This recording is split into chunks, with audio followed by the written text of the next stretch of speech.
Y ya estamos en el living con el doctor Luis Brusco. Luis es neurólogo y psiquiatra, jefe del Departamento de Psiquiatría y Salud Mental de la UBA, docente, supongo yo también, Sí, claro profesor está, titular en la Facultad de Medicina. Bienvenido, gracias por estar con nosotros. Un placer estar El con pretexto vos. es lo que hace unos días nada más se tuvo como fecha calendaria, que es el Día Mundial Internacional del Alzheimer, ¿verdad?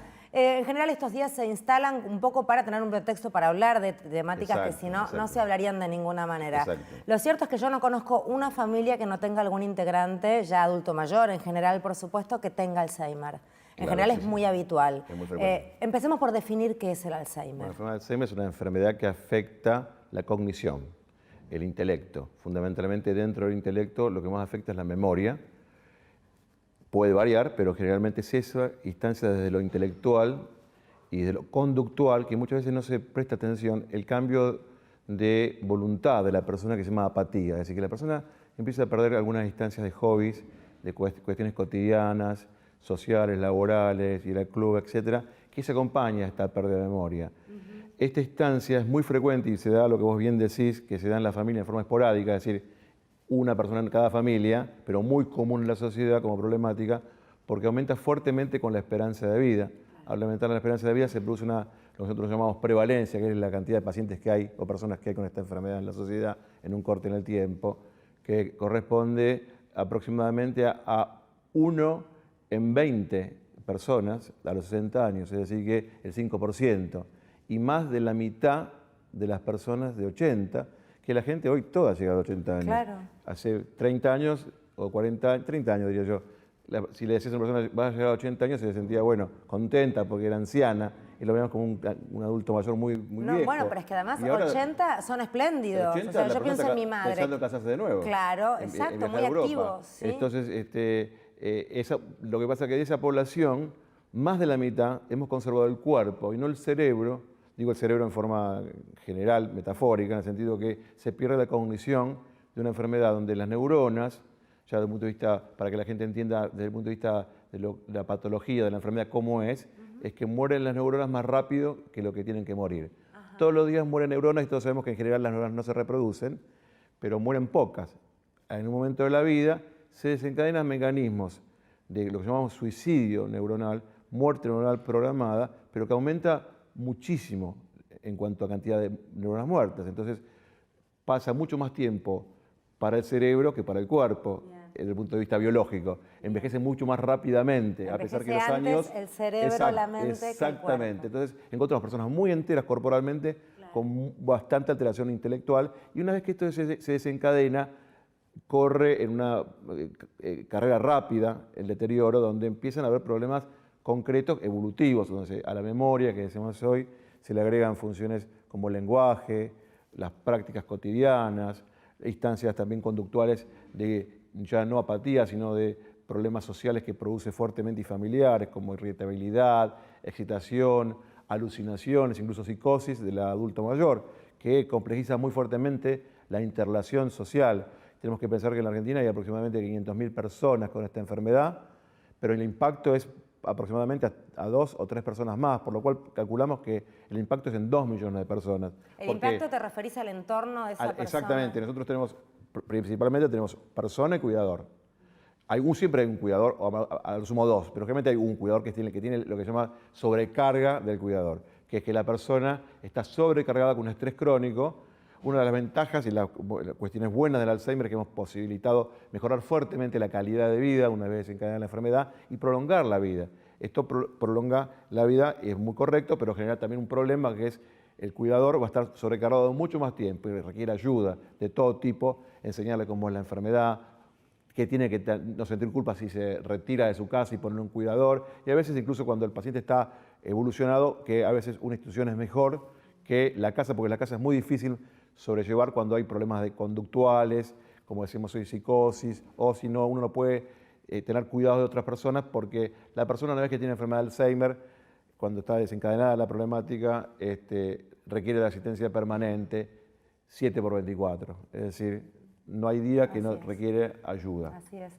Luis, ¿se ha llegado a entender por qué hay quienes desarrollan esta enfermedad? ¿Está bien calificarla como enfermedad? ¿Está bien? Sí, es una enfermedad. ¿Y quiénes no? ¿Por qué sucede? Sí, hay muchos a muchas instancias. Es una de las enfermedades que más carga genética tiene, en el sentido que es muy frecuente tener familiares con la enfermedad y padecer la enfermedad.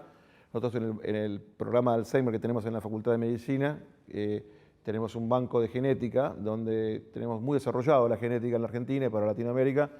Estamos trabajando fuertemente entre el programa nuestro, que pertenece al laboratorio de la facultad, que yo tengo la fortuna de coordinar, y trabajamos también con el Instituto Leluar, donde tenemos un trabajo conjunto de genética y hemos podido ya ver cómo es la genética en nuestra región.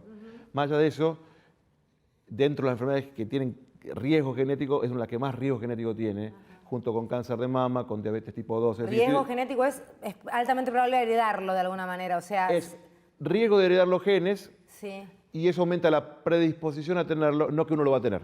Okay. Por lo cual hay factores ambientales que también condicionan esta genética, como por ejemplo tener el colesterol alto, la glucemia alta, hipertensión arterial, fumar, tomar alcohol por demás, tener síndrome metabólico, estar gordo concretamente, no hacer ejercicio aeróbico, tener traumatismo de cráneo, algunas sustancias que medimos en sangre también que podemos hoy ya controlar, que permiten retrasar el comienzo de la enfermedad, porque esta enfermedad, dijimos, se dispara a los 60 en general, pero puede llegar hasta los 90, por lo cual no es lo mismo tener esta enfermedad a los 60 que a los 90. Bueno, en el último tiempo además se ha empezado a difundir determinados ejercicios mentales como para también ahuyentar estas posibilidades o a lo mejor mantenerlo más a raya. ¿Funcionan esto de hacer crucigramas, determinados juegos mentales que sostienen pueden llegar a ser buenos? Nosotros sostenemos que si vos haces crucigramas, es bueno que hagas crucigramas. Si vos te vas a obsesionar, hacer crucigramas probablemente te empeores, te estreses más. Es decir, la idea es mantener lo cotidiano y sí hacer cuestiones que la persona desea hacer, no forzadas, por ejemplo. ¿Y en qué impacta esto? En realidad, más que impactar, que hacer ejercicio hace que el cerebro se mantenga, que no es real, porque vemos gente genial que está trabajando de ingeniero nuclear y de repente hace Alzheimer. Entonces, y tiene el cerebro recontraentrenado. Exacto, y con el sudoku imagínate que no va a ser comparable. Okay, pero sí lo que sirve es lo que te voy a decir ahora, que tiene que ver con el estrés, con lo social, con lo ambiental, en el sentido de mantenerlo cotidiano. Muchas veces vemos personas que se jubilan y ahí cambian la rutina de vida, la alimentación, empiezan a tener angustia, se estresan, cambian, se engordan y eso desencadena la enfermedad de Alzheimer. Es decir, todo lo que hace el síndrome metabólico, estrés, lo que nos cambia nuestro metabolismo puede hacer que los genes se disparen. Entonces, del ejercicio, lo que nosotros aconsejamos más que el ejercicio cotidiano, que sí es bueno el cotidiano, lo ambiental, también estar alerta, hacer talleres, eso es muy importante por las redes sociales que genera, mucho más que eso el ejercicio aeróbico. De hecho, está demostrado que incluso desencadena la enfermedad, una de las pocas posibilidades demostradas biológicamente que retrasan la evolutividad de la enfermedad, incluso desde las imágenes del cerebro, que se ven que partecitas del cerebro se atrofian menos, es el ejercicio aeróbico programado. O sea, 3 veces por semana caminar, exactamente. Por ejemplo. Este estudio, que no 3 veces está bien también, es un estudio de 4 veces media hora. Perfecto. Pero no es ir al banco. No, es ir a trabajar. Caminar, salir a caminar. Solamente vas a tener que dejarte a eso porque lo importante es estar tranquilo, claro. y eso implica una especie de meditación que uno hace cuando solamente se dedica a eso y no está ocupando. Si uno va a hacer cualquier actividad, no sirven estas cuestiones que son útiles igual para otras cuestiones, para ver cuánto uno camina, que están los celulares, ¿no? Y dice, bueno, ¿cuánto caminé? Eso no sirve. Vos tenés, digamos, caminé, entonces no hago ejercicio aeróbico. No, el ejercicio aeróbico es salir a hacer ejercicio aeróbico. En la cinta, parar, ¿no? Sin parar, media hora y con control médico previo para saber que pueden hacerlo, ¿no? Eso sí es el ejercicio real. Lo recomendable... Enloquecerse en el business haciendo sudoku para no tener Alzheimer es, si uno no lo hacía, si uno hacía crucigrama, bárbaro, porque es tu vida. Pero sí mantener lo cotidiano de la vida. Y incluso más en adultos mayores, cuando a veces los hijos se van casando, van dejando actividad. Bueno, ahí sí, son muy buenos los talleres sociales que hace el PAMI, por ejemplo, que hacen los talleres también de los clubes, pero no enloquecerse, porque no hay que enloquecerse con la estimulación intelectual, sino hay que encontrar cuestiones que nos gusten hacer y estar activos. Cuando está desencadenada la enfermedad, esos ejercicios sirven fundamentalmente para mantener activo y para buscar funciones cognitivas ocultas que no están muy estudiadas, como por ejemplo lo procedural, que es una memoria diferente, que es la memoria inconsciente de procedimientos, que por ejemplo cocinar o hacer cuestiones cotidianas o jardinería, que eso se mantiene mucho tiempo y eso dignifica a la persona y realmente lo mantiene activo desde el punto de vista de lo social y lo intelectual, incluso estimulando al cerebro partes que no estaban descubiertas. Quizás cuando se pierde una función, uno puede desde el punto de vista de lo que nosotros llamamos estudios neurocognitivos, ver cuáles funciones cognitivas en esta persona individualmente, como decimos, menú a la carta.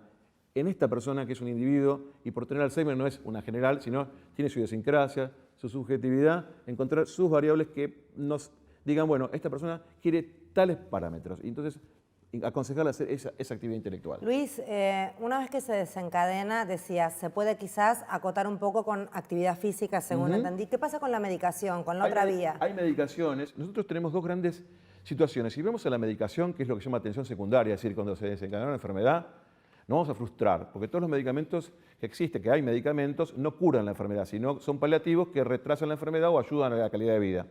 Pero no hay una cura farmacológica de la enfermedad, y los estudios que están en fase 3, cuando está en investigación un medicamento, tardan 5 años, si fueran positivos, tardarían 5 años los que están ahora en ser efectivos, por lo cual calculamos que de acá 5 a 10 años no va a haber medicamentos. Luego está concepto negativo, sí hay un concepto positivo que es el diagnóstico precoz, y antes que suceda la enfermedad. Cuando sucede la enfermedad, ya las neuronas se murieron y dijimos que no se reproducen. Entonces hay estudios que marcan y nos permiten ver cuándo la persona tiene altos riesgos.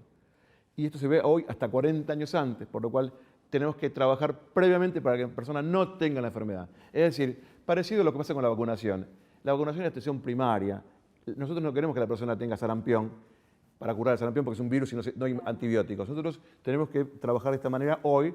En el futuro será diferente, pero hoy es esa instancia. Y realmente lo que llaman biomarcadores, que nos permiten diagnosticar en forma precoz a la posibilidad de tener la enfermedad, incluso hasta con bastante certeza, se ha desarrollado fuertemente lo que hace medicina preventiva, o sea, Luis, y atención primaria. Yo podría ir a una consulta con quién, con mi médico clínico y pedirle estos estudios. Exacto. ¿Con quién se hace? Sí, ¿Cómo en se general, hace? en el hospital de clínica, por ejemplo, tenemos ¿Sí? un centro de Alzheimer, que la mayoría, cuando hacemos una campaña en memoria, por ejemplo, nos llenamos de pacientes obsesivos que tienen trastornos de memoria por ansiedad, porque hay que diferenciar eso, es importante decirlo. Claro. Cuando hacemos campaña de memoria, la mayoría de los pacientes no tienen trastornos de Alzheimer. Y entonces ya la primera instancia preventiva es si no tienen la enfermedad. Y cuando encontramos alguna persona que puede tener neurocognitivamente, con algún test que hacemos, que vemos que la calidad de la memoria reciente no está conservada, ahí sí hacemos algún estudio genético, evaluando cómo vienen sus antecedentes. No es una blanco-negro, sino tomamos 4 patas de la mesa y con eso conjugamos la información y con esa información llegamos a una posibilidad de certeza de hacer lo que llamamos casi medicina predictiva. Y preventiva, ¿verdad?